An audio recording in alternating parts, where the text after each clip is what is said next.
खुदावंद यीशु मसीह के नाम में आप सबको सलाम। बिशप पोलीकार्प खुदावंद यीशु मसीह का ईमानदार खादिम। जब उसे गिरफ्तार किया गया और उससे कहा गया कि वो खुदावंद यीशु मसीह का इनकार करे और अपनी जान को बचाए, तो उसने कहा, मैंने 86 वर्ष खुदावंद यीशु मसीह की खिदमत की है।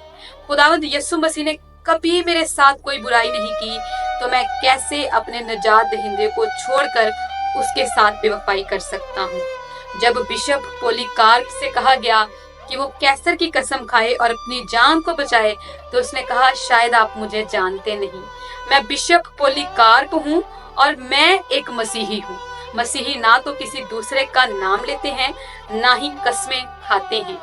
जब बिशप पोलीकार्प से कहा गया कि अगर वो खुदावंद यीशु मसीह का इनकार न करेगा तो उसे आग से जला दिया जाएगा, तो उसने कहा, ये आग तो शायद घंटा भर चलेगी, लेकिन तुम लोग उस आग से ना वाकिफ हो जो बदकारों और गुनाहगारों के लिए तैयार की गई है, जो कभी ना बुझेगी और जहाँ रोना और दांतों का पीसना होगा। मेरे जिसो हो सकता है इस जहान वाले खुदावंद यीशु मसीह के नाम के सबब से हमें हलाक कर दे, हमें मार दे, लेकिन याद रखिए खुदावंद यीशु मसीह ने कहा, उससे ना डरो जो बदन को हलाक कर सकते हैं, बल्कि उससे जो बदन और रूह दोनों को हलाक कर सकता है।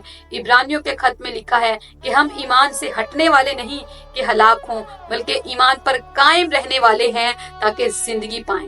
आइए बिशप पोलीकार्प की तरह ना तो अपने ईमान पर समझौता करें और ना ही खुदावंद यीशु मसीह का इनकार करें, बल्कि खुदावंद यीशु मसीह ईमान के बानी कामिल करने वाली जात को तकते रहें और उस पर ईमान रखकर जिंदगी को गुजारें।